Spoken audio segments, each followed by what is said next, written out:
Hello guys, parang maganda na yung panahon. Ano kayang lulutuin ng aking nanay?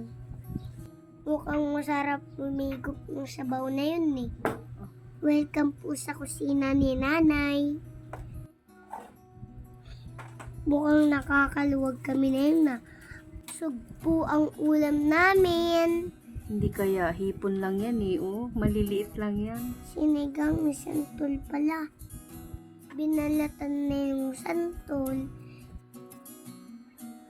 Ilagyan na ng kamatis at sili. At may pechay pa. Sarap! Alam nyo ba guys, masama ang pakiramdam ko na yun. Gusto kong umikot na mainit na sabaw. Salamat kay nanay at nagluto sa... Sana masarap din ang ulam nyo na yun.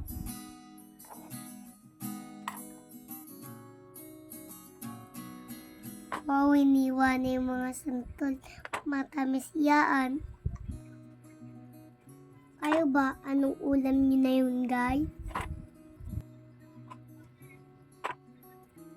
Yan, natapos ng naiwa. Magluluto na si nanay. Naglagay na ng tubig sa kaserola. Wow, ang ganda ng gripo namin. Ang bilis naman, kumukulo na agad. Nilagyan na ng kamatis at sibuyas. Ilagay na rin ang santol. Excited na ako umikot ng masarap sabaw. Yan, kumukulo na guys. Timplahan na nanay ng patis at saka bitchin. Ilagay na rin niya ang mga sugpo. Hipon lang yan, primo. Paparami na naman ako ng kain neto. Ilagay na lang niya ang sili pang paanghang.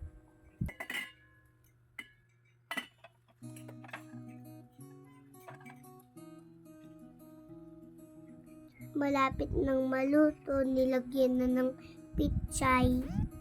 Excited na ako umigop ng sabaw.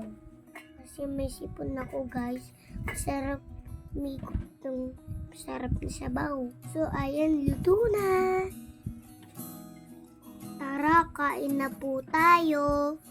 Pa-subscribe na din kay nanay at papalo na rin. Yan, kain na tayo guys. Oh, favorite ng imo to. Mama, gusto ko may laman loob ng hipon. Sige. So, ito na. Subukan mo naman lagyan natin ng sabaw. Gusto daw niya yung laman loob.